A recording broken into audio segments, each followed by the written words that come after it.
Bonjour à toutes et à tous, ravi de vous retrouver sur le plateau de Smart Job, le rendez-vous emploi RH de Bismart. Vous le savez, Smart Job, c'est en direct du lundi au vendredi sur Bismart, expertise, analyse, débat et bien sûr vos rubriques habituelles. Bien dans son job, quand le team building se fait virtuel, recréer du lien, maintenir la cohésion de vos équipes à distance, oui, c'est possible et vous le verrez, les activités sont variées. Smart et réglo, focus aujourd'hui sur la clause de non-concurrence, une restriction, vous le verrez, très encadrée. Nous ferons le point sur ce plateau avec une avocate. Et puis nous nous intéresserons à la génération Z. Les moins de 25 ans ont de nouvelles envies, de nouvelles approches, des attitudes qui surprennent parfois ou qui dérangent. Sont-ils vraiment plus difficiles à manager que leurs aînés?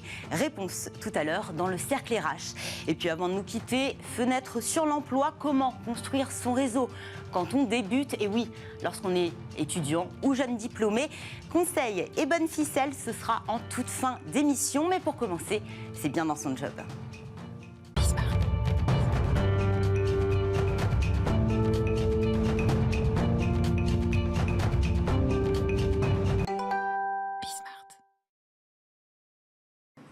Bien dans son job, en mode collaboratif, et je reçois Alexis Pratt. Bonjour Alexis. Bonjour. Alexis, vous êtes l'un des cofondateurs de Boomerang Events. En fait, vous proposez des activités de team building en virtuel et en physique. Alors, il faut savoir que, alors déjà, derrière chaque nom, il y a une histoire.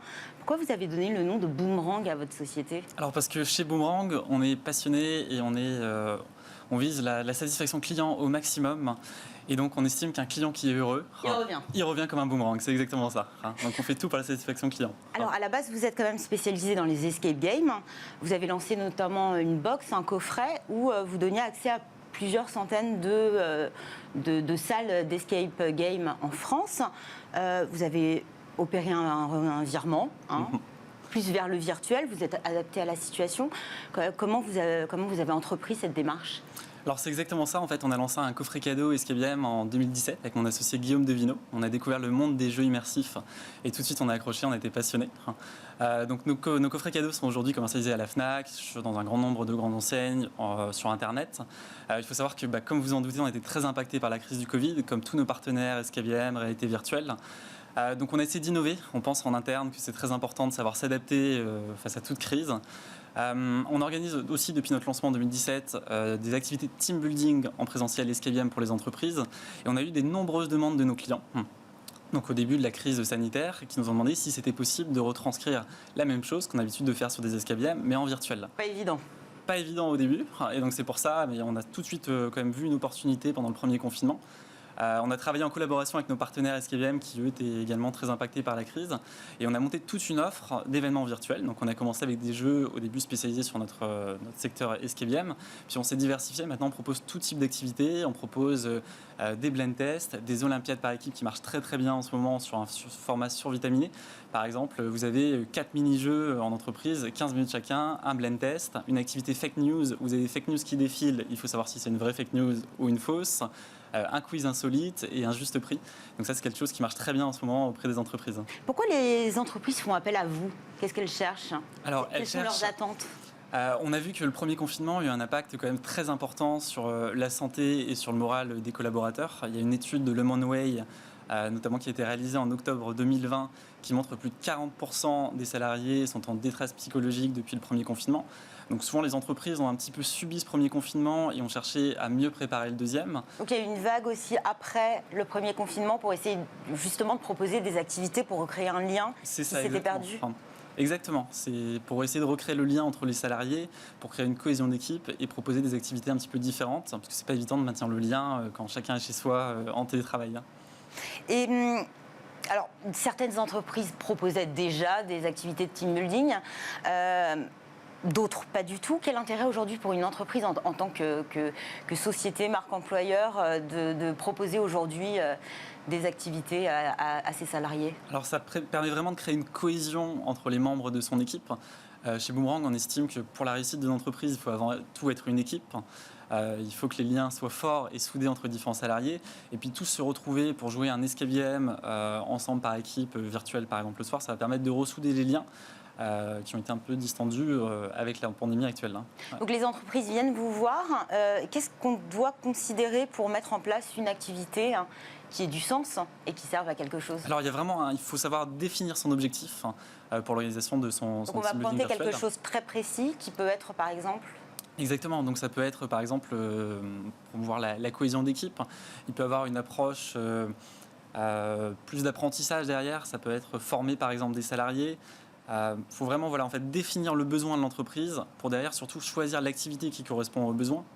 Par exemple, une entreprise qui va vouloir vraiment un moment de détente, on va plutôt privilégier un blind test où les participants vont passer 1 heure ensemble à écouter de la musique. Ça peut être ludique. Ça peut être très ludique et il peut avoir un côté plus d'apprentissage et plus de cohésion d'équipe, comme auprès d'un escape game où là, la majorité des énigmes sont vraiment construites pour favoriser la communication entre les participants. Donc on a des énigmes par exemple où chaque participant a un écran différent, où il va falloir mettre en commun ces différentes informations et donc communiquer au sein de son équipe pour pouvoir résoudre l'énigme.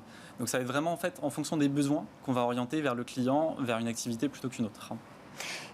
Alors, participer à un événement devant un écran, on sait, ça n'a pas du tout la même saveur qu'en présentiel. Comment on peut faire pour que le virtuel ne dresse pas une barrière et faire en sorte que finalement l'expérience soit tout aussi profitable qu'elle le serait si on était en présentiel? Alors l'expérience, les uns avec les autres d'ailleurs. L'expérience, on est capable de la prolonger selon les activités.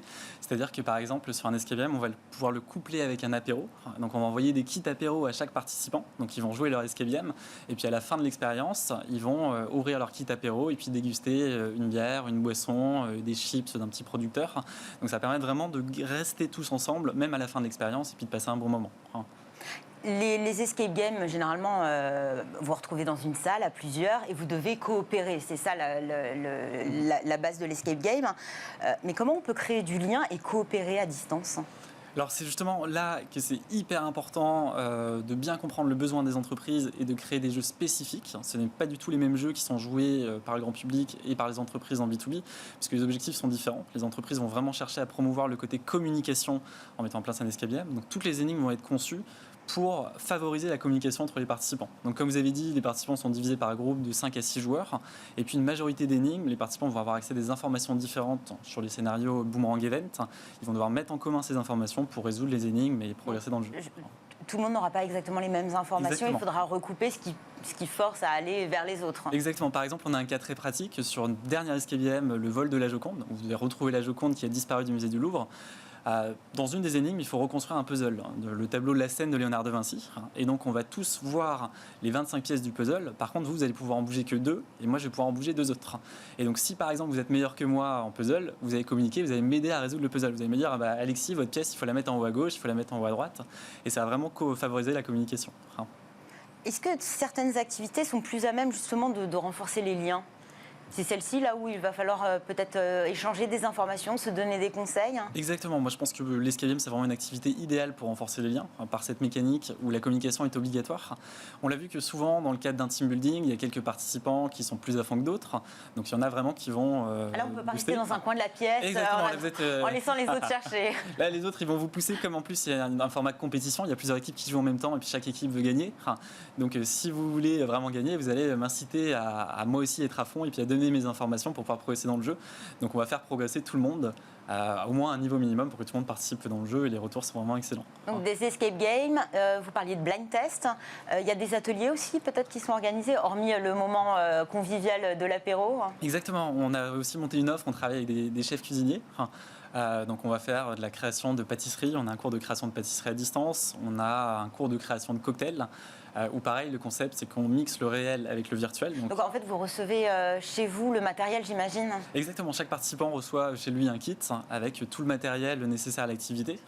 Et donc c'est clé en main, chaque participant reçoit son kit et puis vous suivez les conseils du chef pour créer des cocktails, créer des bons petits plats, de la pâtisserie, etc.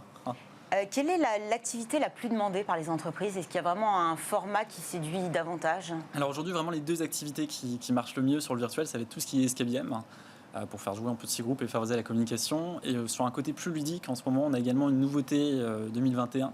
On a les Olympiades par équipe qui marchent vraiment très très bien. Donc là, comme je vous ai dit au début, le concept, c'est vraiment des activités survitaminées, 15 minutes de jeu, 4 jeux, un blend test, un quiz insolite, un juste prix et puis un fake news.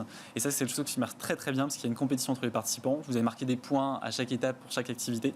Puis à la fin, vous allez avoir un petit classement, des remises de prix et tous les participants passent un très bon moment. Voilà, ils ne voient pas leur passer. On voit en ce moment un retour en grâce des jeux de société. Le juste prix, c'est presque un petit peu un jeu de société, mais en mode virtuel. Exactement, voilà, le juste prix, c'est très simple. C'est, je vous dis, voilà, par exemple, ce micro, combien est-ce qu'il coûte? Et donc, chaque participant va devoir estimer la valeur du micro, et puis le participant qui va être le plus proche va marquer le plus de points. Puis on va le faire avec des objets un petit peu insolites, voilà, pour créer un côté ludique, un côté sympa sur l'animation. Donc du ludique, parfois un petit peu peut-être l'enseignement, faire peut-être transparaître la culture d'entreprise à travers un jeu. J'imagine que les entreprises élaborent aussi avec vous les activités. En fait, on a deux Elles peuvent offres. un petit peu s'adapter. On a deux offres, on a des scénarios types. Donc, par exemple, on a le vol de la Joconde, on a un scénario Casa di Papel, qui ont déjà été conçus, que les entreprises vont pouvoir prendre pour un événement. Et on a aussi toute une offre de création d'escape games personnalisés, c'est-à-dire qu'on est capable de créer des escape games personnalisés digitaux sur mesure à la demande des entreprises.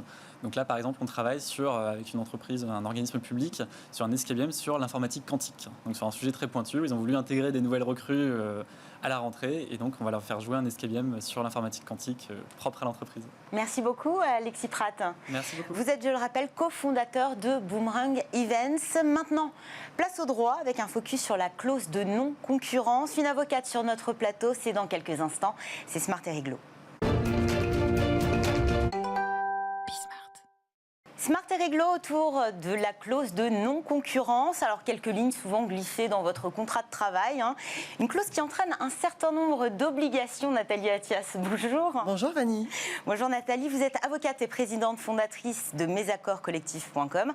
C'est une plateforme dédiée aux dirigeants, responsables RH, qui leur permettent de générer des projets d'accords collectifs en quelques minutes seulement. Exactement. C'est ça. Alors, le droit de travailler est inscrit dans la loi, c'est une chose. La libre concurrence aussi. Aujourd'hui, est-ce qu'une société est libre, totalement libre de faire concurrence dans un environnement qui est de plus en plus concurrentiel? Tout à fait. En fait, c'est une liberté fondamentale, la liberté de travailler, la liberté d'entreprendre et l'égalité de tous à pouvoir avoir les mêmes armes pour développer leur activité et avoir un développement commercial. Et donc, tout ça, ce sont des principes constitutionnels. Ça veut dire que donc, toutes les entreprises sont libres de se faire une concurrence sous réserve d'utiliser des moyens loyaux. Voilà. Ce qui est interdit, c'est la concurrence déloyale. On y reviendra. Alors, qu'est-ce qui est considéré comme loyal? Alors, plutôt, on va dire ce qui est considéré comme déloyal, plutôt. Oui. Parce qu'en fait, c'est comme ça. Comme c'est une liberté, il faut surtout envisager les exceptions. Donc, ce qui est interdit, c'est par exemple de débaucher des salariés dans une autre compagnie. Quand on veut essayer de déstabiliser un concurrent, et qu'on essaye d'aller débaucher toute une équipe, par exemple, là, on peut mettre une entreprise à terre. C'est aussi utiliser des moyens déloyaux, comme, par exemple, créer de la confusion avec un concurrent. On va jouer sur la marque. On va essayer de montrer que finalement, c'est pas l'autre, mais c'est nous. C'est le détournement de clientèle. C'est essayer d'aller chercher des clients en se faisant passer pour un autre. Donc tout ça, c'est ce qu'on appelle des moyens déloyaux qui sont absolument interdits et réprimés par les tribunaux. C'est le juge qui... non, c'est l'entreprise qui crée la confusion. C'est-à-dire, par exemple... c'est le juge qui statue. Est-ce qu'il y a vraiment confusion ou non? Et sur quoi ça se base? Alors, il faut que les parties, la partie qui se plaint d'être victime d'une concurrence déloyale, il faut qu'elle rapporte la preuve. C'est toujours la même problématique. Quand on saisit un tribunal, il faut rapporter la preuve de ces allégations. Donc, l'entreprise, très souvent d'ailleurs, les entreprises, pour déterminer, pour démontrer la déloyauté, vont utiliser des détectives privés. Et donc, détective privé. Donc, il y a un filtre l'entreprise. C'est ce que font les entreprises en général. Quand elles suspectent qu'un concurrent est en train d'utiliser des moyens déloyaux, de détourner ses clients, par exemple, ils vont faire une surveillance par un détective. Ils peuvent même aller jusqu'à aller demander une autorisation au tribunal de commerce de venir faire une forme de perquisition civile. C'est-à-dire que un huissier débarque avec un commissaire de police et vient demander à examiner tous les disques durs. Et c'est comme ça qu'on arrive très souvent à démontrer que l'entreprise s'est mal comportée et qu'elle a utilisé donc des moyens déloyaux. Évidemment, cette possibilité n'est ouverte que si elle est préalablement autorisée par un juge. Voilà. Pour ce qui est de la clause de non-concurrence, quelles sont les conditions pour qu'elle soit valable? Voilà. Donc, je vous disais que n'importe qui peut faire concurrence et donc un salarié d'une entreprise peut tout à fait avoir le droit d'aller travailler dans une entreprise concurrente ou de créer sa propre entreprise concurrente de son ancien employeur. Il a le droit si... C'est un principe, il a le droit.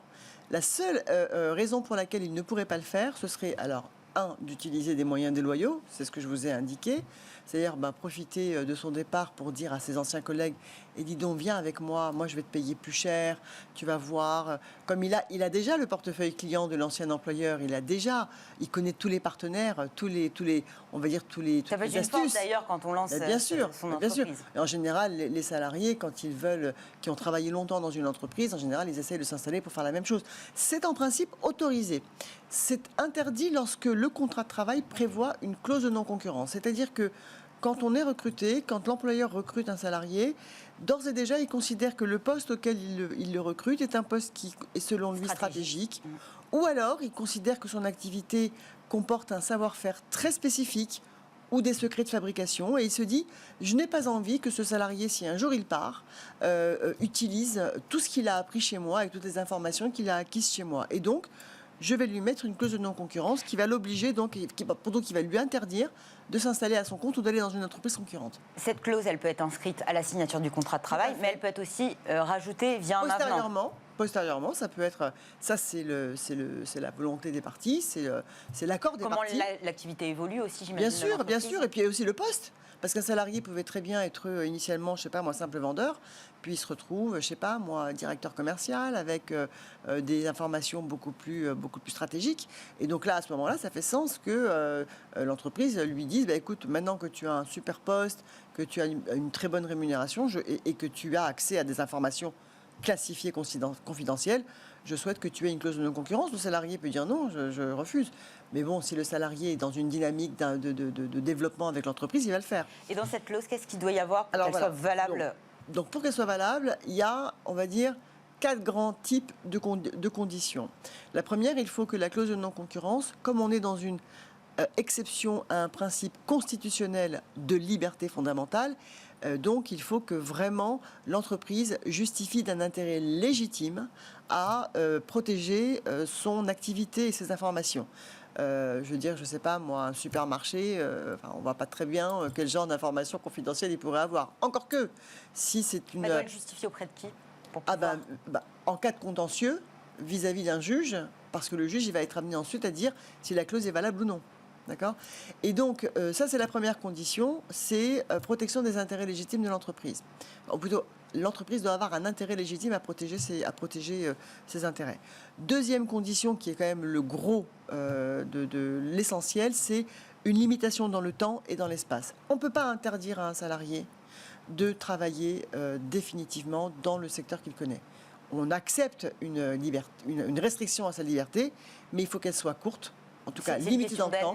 Après, fois la sortie après c'est une appréciation. Oui, bien sûr. Une fois qu'il part, une fois qu'il s'en va, attention, la clause de non-concurrence s'applique à la sortie du salarié, après la rupture du contrat de travail. C'est une forme de survivance du contrat de travail postérieur au départ. Parce qu'il y a une clause qui lie les parties. Donc, il faut qu'elle soit limitée dans le temps. Et la durée, elle est appréciée, on va dire, concrètement par les juges. On va dire, 2 ans, c'est peut-être beaucoup en valeur, mais si on lui dit 2 ans, mais tu n'as pas le droit de travailler juste dans le département 92, par exemple, on se dit il faut que ce soit proportionnel aussi à la... Exactement, il faut que ce soit la recherche de la... C'est tout à fait ça, c'est la recherche de la proportionnalité entre l'interdiction, la restriction apportée à la liberté et les intérêts de l'entreprise. Et donc, on va apprécier le temps et l'espace. Il faut qu'elle soit aussi limitée dans l'espace. On ne peut pas dire à un salarié, je vais t'interdire de travailler pendant 6 mois, mais sur toute l'Europe. Parce que on ne peut plus travailler. Ben oui, concrètement, si on lui interdit de travailler sur toute l'Europe, ça implique tellement de conséquences pour le salarié d'aller travailler en dehors de l'Europe, familiale, etc. Vous parliez de valeur, dès lors qu'il y a une clause. Alors, Donc ça, c'est ça prévoit rémunération. Les deuxièmes conditions. Alors la troisième condition qui est aussi importante, c'est il faut tenir compte des spécificités de l'emploi du salarié. Par exemple, dans une entreprise qui a un intérêt légitime à protéger des secrets de fabrication, on ne va pas interdire à un vendeur ou à un manutentionnaire d'aller travailler ailleurs. Le manutentionnaire, il n'a pas forcément des informations. En revanche, le directeur de la recherche, de recherche et développement, lui est détenteur de vrais secrets, et donc lui, on peut comprendre. Et la quatrième condition, qui est une condition qui a été rajoutée par la jurisprudence, c'est une contrepartie pécuniaire. Ok, on peut interdire à un salarié d'aller à la concurrence, mais il faut le payer, parce que du coup, il va perdre dans sa réemployabilité, il va perdre du revenu, et donc il faut le compenser. Voilà. Avant de nous quitter, que se passe-t-il si une entreprise embauche un salarié qu'elle sait lié? Alors là, c'est grave. Là, oui, c'est grave parce que, et ça se passe très souvent d'ailleurs, une entreprise qui sait un salarié qu'elle recrute lié par une clause de non-concurrence, elle est caractérisée de mauvaise foi et donc elle peut être complice de la concurrence déloyale. Et donc on se retrouve là avec une action devant le tribunal de commerce contre l'entreprise qui a recruté et une action devant le conseil de prud'homme contre le salarié qui a violé sa clause de non-concurrence. Il y a un risque aussi pour le salarié. Évidemment, un risque important. Et c'est une amende ? C'est une grosse amende. Des dommages d'intérêt même, des dommages d'intérêt, puisque parfois les clauses comportent des clauses pénales, c'est-à-dire un montant forfaitaire en fonction du nombre d'infractions constatées, c'est-à-dire le nombre de clients qu'il est allé débaucher, détourner, ou de salariés qu'il a débauchés. Mais après, c'est une appréciation des juges du fond en fonction de la réalité du préjudice. Si une entreprise vient dire, mais attendez, moi, il m'a détourné 1 million d'euros de chiffre d'affaires, il s'expose virtuellement à être condamné en complicité. À payer. Merci beaucoup Nathalie Attias. Merci Fanny, à vous. Nathalie Attias, avocate et présidente fondatrice de mesaccordscollectifs.com. C'est maintenant l'heure de la pause café. Un CV, des expériences, c'est bien. Des valeurs, c'est peut-être mieux, surtout si elles rejoignent celles de l'entreprise que l'on souhaite rejoindre. Décryptage d'une nouvelle tendance en matière de recrutement avec Sybille Aoudjan. La pause café avec Sybille Aoudjan. Bonjour Sybille. Bonjour Fanny. Alors Sybille, aujourd'hui vous nous parlez d'une manière un petit peu différente de sélectionner les candidats. Oui, alors on souhaiterait tous marquer en gros sur nos CV que, en plus d'être bon en management, on fait de super bien des claquettes, on a un tour de magie qui fonctionne à tous les coups, alors qu'on a terminé premier à une course à pied. Bref, il y a quand même de multiples facettes que l'on n'arrive pas à retranscrire sur un CV, et essayer de sortir de ce carcan rigide que représente cet exercice peut être une bonne idée. Alors la banque ING avec l'agence Rosa Parks a pensé à sélectionner ses candidats d'une manière un peu différente. Elle lance l'opération intitulée Recrutement de valeur afin de cibler les candidats les plus complets. Pour cela, la banque et l'agence a déposé ces annonces à des endroits un peu particuliers, bien différents des sites de recrutement classiques. On les retrouve à la sortie du terrain de football de l'école de data science NSAI, sur les bandanas de la marque de vêtements responsable Habile, sur les dessous de verre du festival LGBTQ+, Jerkoff, sur les packaging des produits naturels Bamenco ou encore sur les pages de mode du magazine Têtu. Mais quelles sont les valeurs qui sont ciblées ? Alors, pour l'entreprise, cela permettrait d'attirer des candidats en meilleure adéquation avec leur culture. Elle cible l'ouverture d'esprit, le respect des différences, l'esprit d'équipe, le sens de l'éthique et le sens des responsabilités. Mais ce qu'on observe en ce moment, justement, on va en parler dans notre cercle RH autour de la génération Z, ça se joue aussi à l'inverse. C'est les candidats qui veulent des entreprises qui ont certaines valeurs. Voilà, du côté candidat, cela devient de plus en plus important. Selon une étude réalisée par OpinionWay pour ING en France, 83% des Français disent que c'est important pour eux de travailler dans une entreprise qui soit en adéquation avec leurs valeurs. Ce chiffre n'est pas particulièrement étonnant, mais c'est surtout 58% des Français qui affirment être prêts à quitter leur entreprise si le décalage est trop important entre leurs propres valeurs et celles de la direction. À ce niveau-là, l'avis des femmes et des hommes diverge. 91% des femmes estiment qu'il est important de travailler dans une entreprise qui partage leurs valeurs, contre 76% des hommes. Et du côté des candidats, est-ce qu'il y a des valeurs qui sont plus importantes que d'autres ? Oui, les valeurs que les Français veulent trouver en priorité dans leurs entreprises, c'est l'esprit d'équipe à 70%, la solidarité et l'égalité homme-femme. Et puis, il y a quand même la moitié des personnes sondées qui sont prêtes à perdre en salaire pour faire partie d'une entreprise plus en adéquation. Et à la question « Quelle est la finalité de votre travail ?», ils sont nombreux à répondre « Quête de sens au travail, possibilité de trouver une autre satisfaction que juste le salaire et se sentir plus utile ». Et ces chiffres, j'imagine, sont plus forts chez les jeunes, non ? Oui, l'engagement est plus fort pour les 18-24 ans. Je vous parlais du brown-out il y a quelques jours. Eh bien, il semblerait que les jeunes soient un peu plus conscients de la nécessité d'avoir un travail qui fait sens à leurs yeux. Ils sont 81% à estimer que l'égalité entre les genres est fondamentale dans une entreprise. Ça tombe à 60% pour les 35 ans et plus. Et pareil sur les changements de salaire, les 18-24 ans sont 62% à être d'accord pour baisser en rémunération si l'entreprise est adaptée. On chute à 38% pour les plus de 50 ans. Est-ce que la pandémie a modifié les rapports collaborateurs-entreprises ? En termes de valeur, oui, il y a une certaine prise de conscience, une réalisation sur la nécessité du sens au travail, d'une adéquation de ces valeurs. Alors selon Élodie Chevalier, qui est spécialiste du centre au travail à l'université de Sherbrooke, qui publie ses analyses dans The Conversation, l'employé a réalisé avec la pandémie que certains métiers étaient indispensables à la société, avaient un sens plus profond et plus direct, par exemple les infirmiers ou les agriculteurs. Et puis le confinement a aussi mis en avant des activités oubliées par manque de temps, principalement la lecture, le dessin, prendre le temps de voir sa famille. Et finalement, cela remet en cause une vie carriériste qui ne permet pas de profiter autant que voulu de certains aspects de la vie. Est-ce qu'il y a d'autres manières de recruter qui permettent justement de mettre plus en avant ces valeurs ? Oui, que ce soit du côté des recruteurs ou des candidats, on peut aller plus loin que le simple CV. On a tous en tête les exemples de candidats qui ont fait des mises en page impressionnantes en reprenant le design de la une de l'équipe, par exemple, pour postuler dans le média. Du côté recruteur, plusieurs méthodes peuvent changer, comme Pizza Hut qui donnait 140 secondes aux candidats pour convaincre le recruteur. Et puis, il y a quelques années, le blog du modérateur raconte les méthodes du cabinet de conseil Octo Technologies. Il demandait d'abord aux candidats de dessiner leur profil en mettant à disposition des post-it, des gommettes, des feutres. Il demandait aussi en second entretien de classer les valeurs par ordre d'importance. Et enfin, en troisième entretien, le fameux déjeuner avec les équipes. J'aime beaucoup la méthode post-it, gommette, feutre. Un petit atelier, hein. Ça peut être très sympathique. Merci beaucoup, Sybille. Sybille, on se retrouve demain pour une nouvelle pause café. Dans quelques instants, le Cercle RH, notre débat quotidien. Aujourd'hui, nous nous intéressons à la génération Z.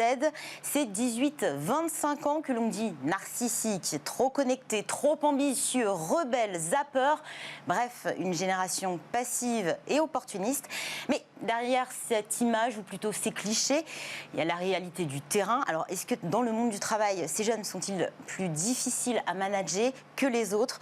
Que peuvent-ils aussi apporter à l'entreprise ? On fait le point avec mes invités juste après cette courte pause. Restez avec nous.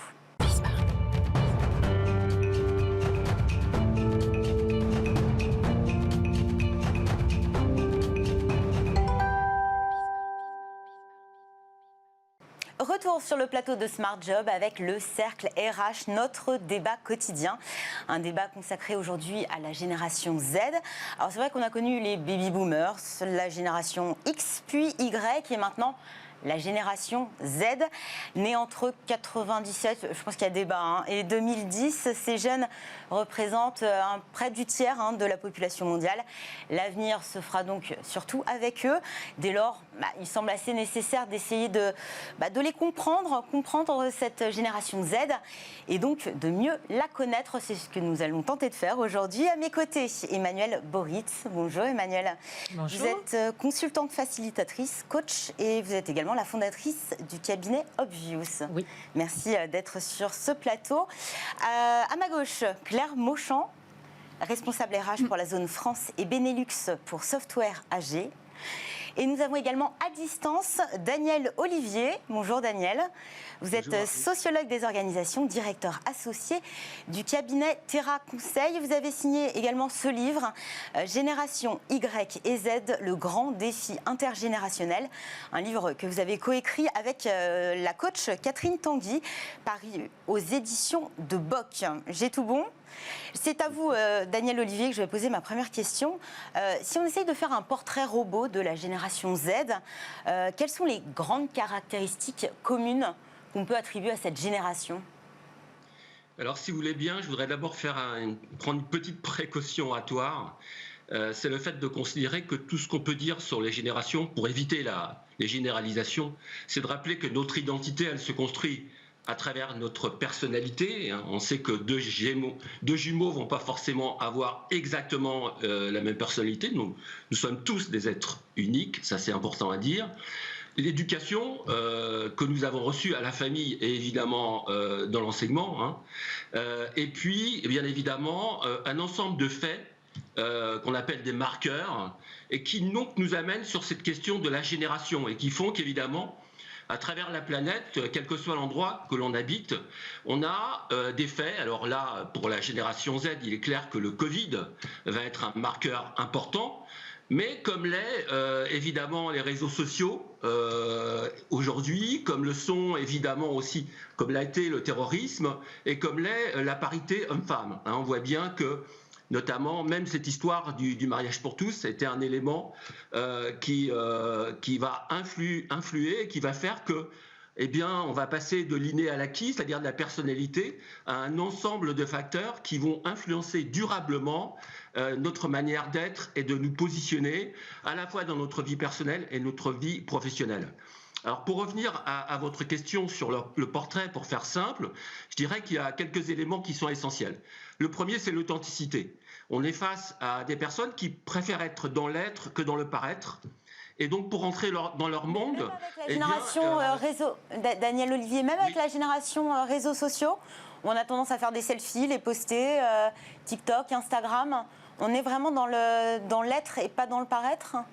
Bien sûr, bien sûr. La preuve, c'est que quand ils sont dans les selfies et quand ils sont dans la manière de communiquer, ils sont souvent au niveau émotionnel. Donc, quand je parle d'authenticité, de transparence, ils ne cachent rien de, je dirais, leur ressenti, de leur vécu. Non, c'est une fausse image que de penser qu'ils sont simplement dans cette idée du paraître. Ils veulent faire transparaître des choses, mais aussi partager. Ça, c'est un élément qui est important. Le partage, la collaboration, ça, c'est un élément très important. Plus à même de former une tribu. Enfin, ils se sentent peut-être plus à l'aise dans une tribu. Oui, et puis je pense que cette idée de la co-construction, il faut bien voir que les réseaux sociaux sont des outils qui sont aussi des outils où on partage avec les autres. On est dans la co-construction, c'est pas simplement pour faire des selfies. C'est là où ils vont chercher de l'information, c'est là aussi où ils influencent les autres. Donc cette idée de collaboration est importante. La notion de plaisir est très importante. Pourquoi ça fonctionne aussi bien les réseaux sociaux ? C'est que quelque part, évidemment, on y trouve son plaisir et donc inévitablement, cette génération, déjà, elle a fait un choix, c'est qu'elle sera beaucoup moins dans la carrière que l'a été les générations précédentes. C'était déjà le cas pour la génération Y, en l'occurrence. Également. On va davantage, peut-être que cette génération va davantage changer d'entreprise, avoir plusieurs expériences. Exactement. On voit bien que cette idée de mobilité, cette idée de pouvoir vivre des expériences multiples est très importante pour elle. Moins fidèle également. Alors, oui, attention, la fidélité, ça c'est une valeur de X ou de baby boomer. À l'entreprise. Voilà, c'est une manière de voir, mais eux, ils sont plutôt dans le contrat gagnant-gagnant. Donc, à un moment donné, et inévitablement, ils auront envie de vivre autre chose ailleurs.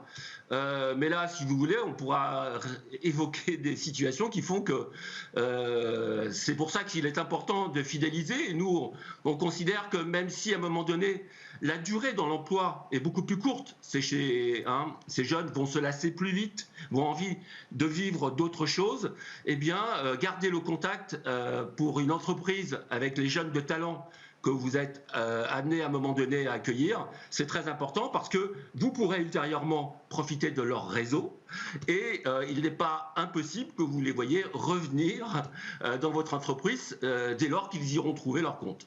Emmanuel Boritz, c'est une vision que vous partagez.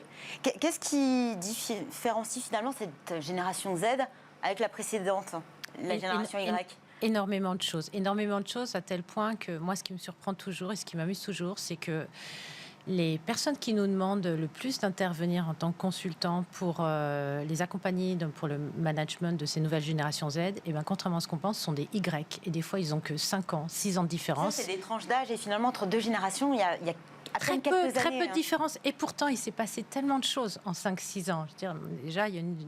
Donc, moins connectés, les Y. Déjà, mais voilà, TikTok, Snap et Insta, ça n'a rien à voir. Déjà. Ça a tout changé. Mais non, mais moi, j'héberge aussi une fille de 14 ans, un fils de 22 ans. C'est clair que déjà, ils sont pas sur les mêmes codes. Cette génération Z, effectivement, je rejoins tout ce qui vient d'être dit. C'est une génération qui est super décomplexée, qui est hyper résiliente. Ils sont nés dans l'accumulation des crises, qui va de l'écroulement du World Trade Center jusqu'à la Covid-19. Donc, ils ont l'habitude, l'incertitude, ils connaissent très bien. Ils ont compris surtout que leur futur, il était hypothéqué. Ils ont tout compris. C'est pas le discours aussi de leurs parents?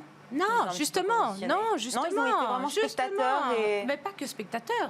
Ils ont bien compris que leur futur était hypothéqué, qu'il n'y a plus une seconde à perdre et qu'il faut aller vite. Et que là, on n'a plus le temps de palabrer, etc. Donc, je rejoins tout ce qui est dit, mais ça va au-delà de pas fidèle. C'est une génération nomade, mais dans tous les sens et dans tous les domaines, pro, perso, etc. Donc, moi, je pense que les entreprises, elles ont du souci à se faire. Clairement, vous avez du souci à vous faire. Leur mode de management, en tout cas, d'une façon, et au-delà du cosmétique, beaucoup plus agile et beaucoup plus, à l'écoute. L'authenticité, là, je rappelle juste aussi qu'on disait que c'était la génération Emos avant de l'appeler génération Z. D'ailleurs, on dit que la suivante, ce sera Alpha. Alpha, exactement, oui, un peu de recul encore dessus. Mais voilà, l'authenticité et surtout les impliquer, ils seront sans concession et ils ne repasseront pas par la case RH pour vous dire qu'ils ne reviennent pas le lendemain s'ils n'ont pas de sens à ce qu'ils font. Claire Monchamp, c'est ce que vous observez nous, on vient justement de recruter 3 jeunes qui ont démarré il y a 15 jours. Donc, on a voulu avoir une promo en fait, d'apprentis pour qu'ils ne soient pas seuls, pour qu'ils puissent avoir leur promo. Donc, comme ce sont des futurs ingénieurs d'affaires en IT. Et moi, ce qui me frappe, c'est toujours cette diversité. C'est-à-dire qu'on parle de génération, mais on revient à l'individu qu'on a en face de soi. Et on a un jeune qui est unique, qui a déjà son histoire, qui a déjà ses passions. On a donc Andrea, Hamid et Lucas. Donc Andrea qui fait de l'équitation, Lucas qui a fait du cyclisme professionnel et Hamid qui est passionné par le foot. Donc chacun a déjà son histoire, son potentiel, sa personnalité et se projettera différemment dans le monde. Donc ils auront ce parcours commun dans notre entreprise pour se former.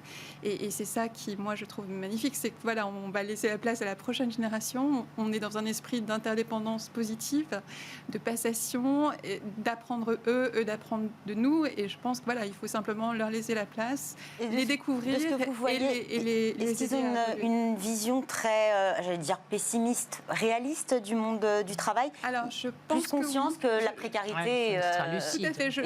Je pense qu'ils savent qu'ils doivent faire leur chemin, qu'ils doivent avancer dans un contexte qui est quand même beaucoup plus compliqué pour eux que ça ne l'a été pour nous.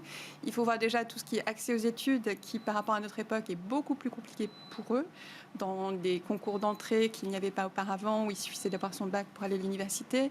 Là, ils sont dans une période avec la Covid où trouver un stage, on en discutait juste avant, trouver un stage est devenu déjà un premier obstacle à surmonter pour eux.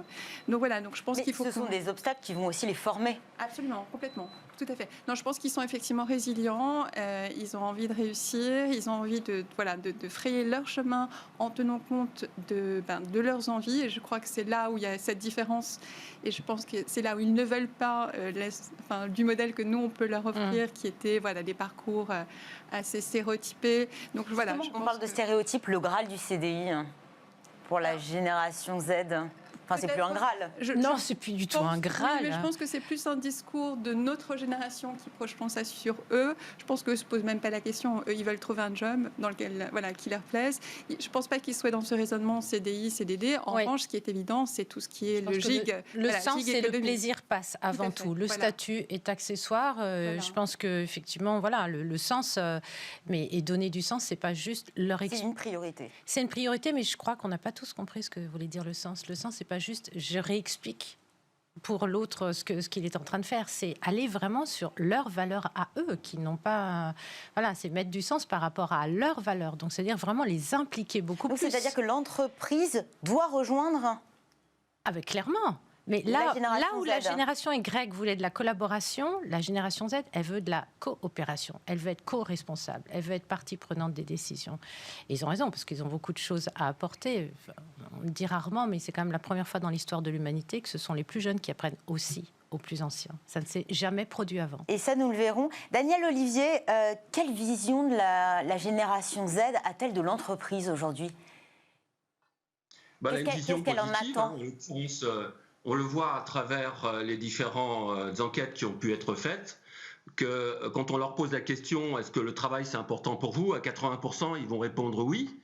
Ce qu'on sait aussi, c'est que le même échantillon, si on lui pose la question de savoir si le travail est prioritaire, est sa priorité, à peu près au même niveau, elle répondra que ce n'est pas le cas, puisqu'on est face à une génération qui a envie, évidemment, de concilier à la fois sa vie personnelle, c'est-à-dire affective, familiale, à venir, et puis aussi le fait de garder son jardin secret, c'est-à-dire de pouvoir vivre aussi ses activités, ses loisirs et tout ça. Pour elle, ça doit pouvoir, sans se concurrencer, vivre en bonne harmonie. Donc leur vision, pour ça, elle est positive, et c'est important de voir aussi que notre regard ne l'est pas forcément autant et que nous ne tirons pas toujours le potentiel de collaboration qu'ils sont capables d'apporter, parce que très honnêtement, ils sont super câblés pour ce monde d'aujourd'hui. En l'occurrence, je pense à leur capacité à travailler en réseau, je pense évidemment à leur agilité, leur capacité à se mouvoir dans l'incertitude. Elle est plus qui est liée ouverte au changement aussi. Le changement, ils apprécient le changement et ils redoutent évidemment la routine. Bon, quand on met tout ça bout à bout, sans parler de leur appétence pour les outils digitaux et leur capacité évidemment à réduire cette fracture numérique que peuvent subir évidemment d'autres générations, eh bien c'est un formidable atout, c'est-à-dire c'est une chance pour nos entreprises. Alors c'est un atout, mais Daniel Olivier, c'est un atout, mais dès lors qu'on considère, effectivement, on met tout ça bout à bout, on se demande, mais est-ce que finalement on peut la manager, cette génération ? Alors, on va la manager différemment, et c'est tout l'enjeu aujourd'hui pour nos managers. Je partage tout ce qui a été dit précédemment sur le fait qu'on voit bien que la difficulté pour nous aujourd'hui, mais c'est le problème, ce ne sont pas les jeunes, c'est évidemment la capacité d'adaptation de nos entreprises, et elles ne sont pas toutes aussi bien armées pour pouvoir y faire face. En premier lieu, ce qui est important, c'est cette capacité, puisqu'on parlait d'authenticité tout à l'heure, c'est-à-dire à pouvoir personnaliser le management. Il y a une exigence relationnelle, c'est-à-dire qu'on voit bien que les jeunes, quand on leur pose la question de l'entreprise libérée, eux, ils veulent des managers, ils veulent des coachs, ils veulent effectivement des personnes qui seront en mesure de les faire grandir et progresser. Et là, ça veut dire que... Ils n'ont pas forcément un problème avec l'autorité et la hiérarchie, contrairement à ce qu'on pense. Alors, bon, c'est vrai qu'ils ont la légitimité de compétences est plus importante pour eux que la légitimité statutaire. C'est-à-dire que pour eux, l'entreprise, elle est plus transversale que pyramidale. En l'occurrence, les rôles sont plus importants que les statuts. Ça, c'est important. Et donc, ça, c'est aussi une dimension qu'il nous faut intégrer. Parce que on parlait tout à l'heure d'engagement. Ils sont pour le contrat gagnant-gagnant, et je partage ce qui a été dit, c'est-à-dire qu'on n'a pas encore forcément compris ce que c'est que donner du sens. Donner du sens aujourd'hui, eh bien, c'est aussi prendre en considération les valeurs, mais aussi les attentes et les besoins de ces jeunes. Et là, en l'occurrence, comme il y a une forme de convergence avec l'évolution du monde, puisqu'on est de plus en plus dans la réactivité, la capacité à gérer l'incertitude, le changement, le mouvement, eh bien, je pense que pour nous l'enjeu, il est culturellement de faire évoluer notre manière de manager. Voilà.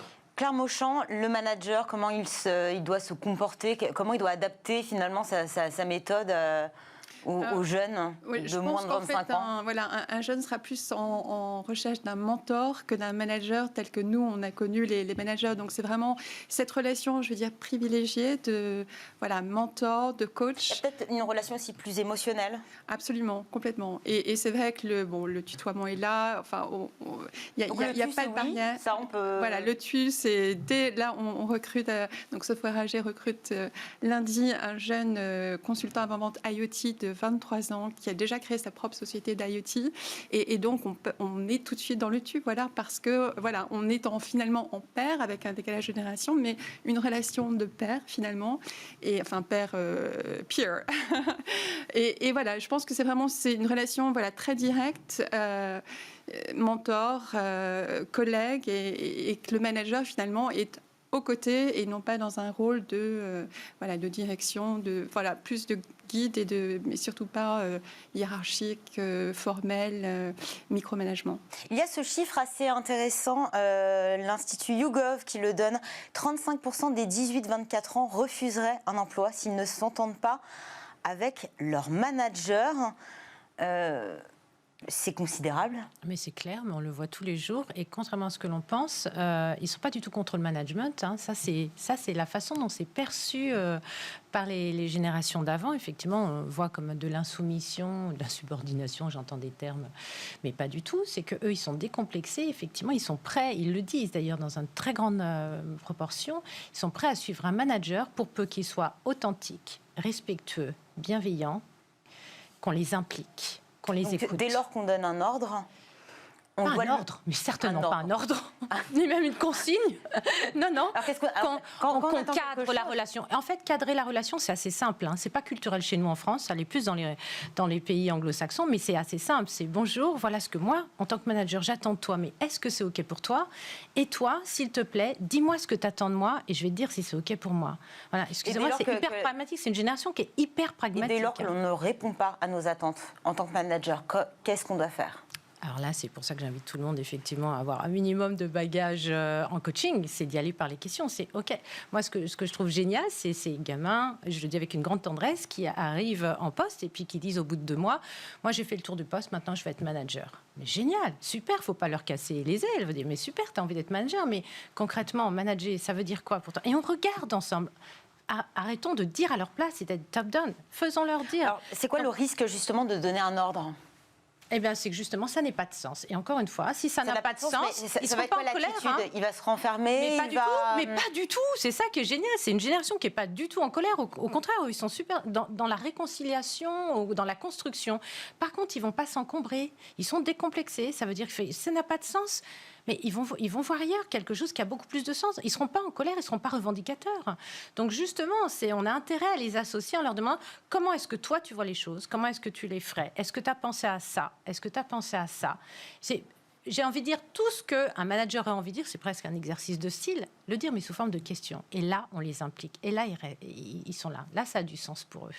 Mais Claire Mauchamp, si on est dans la construction, dont vous vantez les mérites, j'imagine, à juste titre, est-ce que finalement ce dialogue entre générations, parce que finalement dans certaines entreprises, il y a plusieurs générations qui cohabitent, est-ce que finalement c'est de la génération Z que va venir la coopération ?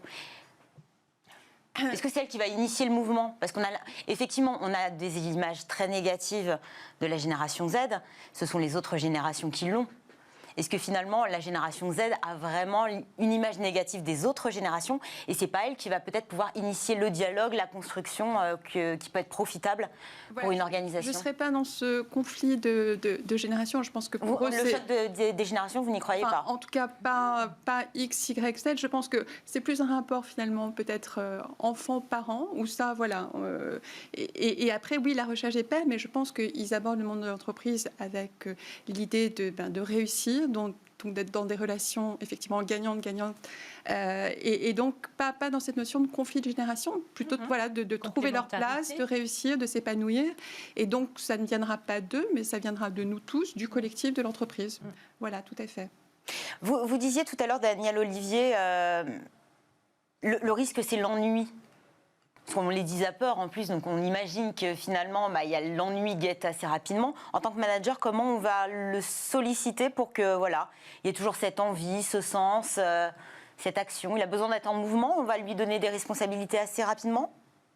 Oui, bien sûr.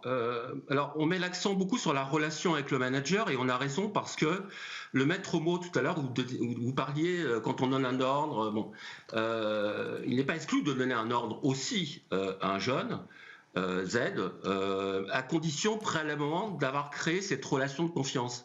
Et c'est ça qui est important, c'est qu'en amont, évidemment, on ait joué à la fois la carte de l'écoute active, et là, croyez bien que si cette compétence était partagée par l'ensemble des managers, ça se saurait. Donc là, on a un vrai travail, c'est-à-dire être dans la sollicitation, être dans la co-construction avec eux, ça c'est extrêmement important. Et puis évidemment, de les responsabiliser et de les missionner. Et plutôt de les missionner sur des missions, je dirais, avec une forte visibilité. C'est-à-dire qu'il puisse construire sa mission aussi.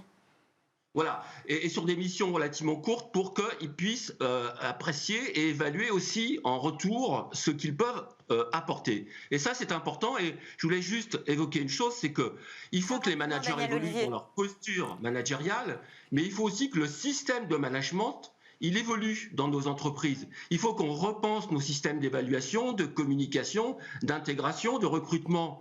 Vous en parliez préalablement. Ça, c'est extrêmement important. Donc le manager, il faut aussi qu'il ait un système de management qui lui permette d'exprimer tous les talents et les possibilités de ces jeunes et des moins jeunes, parce que je pense que le grand défi pour nous, c'est de pouvoir faire fonctionner ces différentes générations ensemble, parce que là, on a un potentiel de collaboration qui est formidable. Ce sera le mot de la fin, Daniel Olivier, sociologue des organisations, directeur associé du cabinet Terra Conseil. Et puis, je rappelle votre livre « Génération Y et Z, le grand défi intergénérationnel », coécrit avec Catherine Tanguy, paru aux éditions de Bock. Merci à vous, Emmanuelle Boritz, consultante facilitatrice, coach et fondatrice du cabinet Obvious. Et Claire Mauchamp, merci beaucoup, responsable RH pour la zone France et Benelux pour Software AG. Merci à tous les trois. C'est bientôt la fin de cette émission. Avant de nous quitter, Fenêtre sur l'emploi, Amélie Favre-Guittet à mes côtés dans quelques instants pour nous donner, et pour donner surtout aux étudiants, aux jeunes diplômés, quelques bons tuyaux pour construire leur réseau.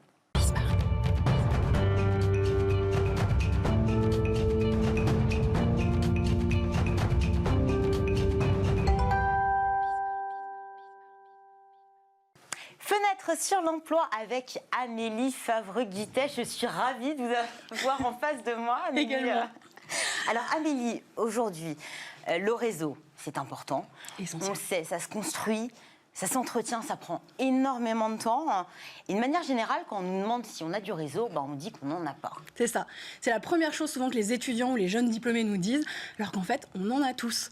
Ça commence avec la famille, les parents, les cousins, les frères et sœurs, les oncles et tantes, ils travaillent, donc potentiellement ils ont des contacts, mais c'est aussi dans le cercle associatif, la salle de sport, même si elle est fermée, les copains avec qui on va jouer au foot, au tennis, ça va être aussi au travail, les collègues, les clients, les fournisseurs, les managers, toutes les personnes qu'on a pu rencontrer à un moment donné, c'est notre réseau. C'est notre réseau numéro 1. Le numéro 1, donc on a tous un réseau. Ouais. Ici, au sein du plateau, finalement, on est tous au sein du même réseau. Ce qu'on dit aussi généralement, c'est que le réseau, c'est un petit peu du piston. Alors, c'est pas la même chose. Moi, je différencie toujours réseau et piston. Le réseau, c'est je vais offrir la possibilité à quelqu'un d'avoir accès à une information, à un contact, à une entreprise, et pas parce que je connais. Le poste sur un plateau. Voilà, c'est juste que je lui ouvre la porte, ça va être du réseau. Le piston, c'est je le positionne quelque part parce que je connais le patron et peu importe qu'il soit compétent ou pas, je lui donne le job. Ça, c'est du piston. Alors pourquoi c'est important de développer finalement son réseau, mais alors le plus tôt possible, dès qu'on est étudiant, à peine sorti effectivement de l'école et surtout quand on démarre? Parce que déjà au sein de l'école, entre le responsable pédagogique, les professeurs, les intervenants qu'on rencontre, ce sont des gens qui ont déjà un pied dans la vie professionnelle et donc ils peuvent nous mettre en relation plus facilement avec nos futurs patrons, nos futurs managers. Donc j'entendais tout à l'heure qu'il fallait justement, les jeunes avaient tendance à refuser un poste quand ils ne s'entendaient pas avec leur manager. Là, grâce au réseau, ils peuvent déjà commencer à échanger échanger avec les entreprises, obtenir des informations et se dire tiens, c'est une entreprise, a priori il fait bon vivre, ils sont plutôt cool, j'ai envie d'aller plus loin avec eux et potentiellement j'ai envie de travailler avec eux. Et ça, le réseau tout au long de sa vie, c'est ce qui va aussi permettre aux gens de pouvoir rebondir d'un poste à un autre et de pouvoir aussi potentiellement gagner un peu plus d'argent. Il y a aussi la recommandation. C'est essentiel, ça fait partie du réseau. Le fait de s'intéresser à une personne, d'aller vers elle, de lui poser des questions sur son métier, sur son secteur et de savoir... C'est pas forcément de manière intéressée d'ailleurs. Pas toujours, non. On est là aussi pour travailler son projet pro, être curieux et savoir ce qui se passe à gauche et à droite, se dire tiens, là il y a peut-être une opportunité. Si la personne peut me recommander à une autre personne dans son service ou dans son réseau, et la personne qui va recevoir cette recommandation va l'écouter de manière beaucoup plus attentive. Il y a aussi cette théorie assez, qui est plutôt connue, celle des 6 degrés de séparation. La théorie de 1000 grammes. Elle peut nous aider. Alors moi, je ne connaissais pas le nom 1000 grammes. Voilà, moi je connaissais les 6 degrés de séparation. J'imagine que j'ai un lien avec... Vous parlez de Barack Obama. J'aime assez l'idée. Moi, c'est souvent l'exemple que je donne en formation, c'est que sur LinkedIn, je suis en réseau numéro 2 avec Barack Obama. Déjà, je fais waouh, quoi. Ça veut dire quoi? Ça veut dire que dans mon réseau, j'ai une personne qui est en contact direct avec lui. Donc, soit j'écris en direct à Barack Obama en lui disant « Hey, coucou, la prochaine fois que tu viens à Paris, on se prend une bière ensemble. » En anglais. Voilà. Mais je suis pas sûre que ni lui, ni son service de presse acceptent. Peut-être. Sinon, je passe par mon réseau et je demande à cette personne que je connais si elle peut me recommander ou faciliter, en tout cas, l'échange avec Barack. Pas garantie, mais on peut essayer. Il nous reste 40 secondes. Amélie, pourquoi des fois le réseau, ça fonctionne pas? Alors, 3 raisons. On ne sait pas s'y prendre, on est pressé et on oublie de faire un suivi. On ne sait pas s'y prendre, on a tendance à balancer un CV à n'importe qui. Ça, c'est pas du réseau, ça, c'est du spam.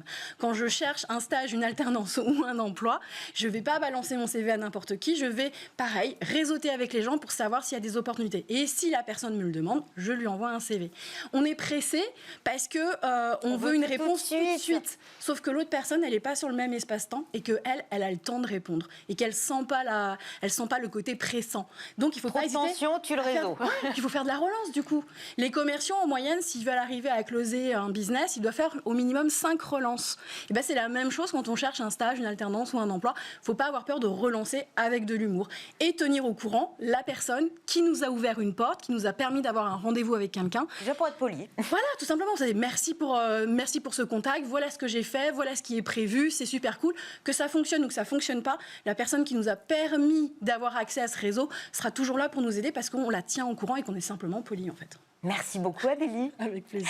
Amélie Favre-Guittet, cofondatrice de Talent Management. Smart Job, c'est fini pour aujourd'hui. Merci à toute l'équipe qui m'a accompagnée. Merci à tous nos invités. Merci aussi à vous de nous avoir suivis.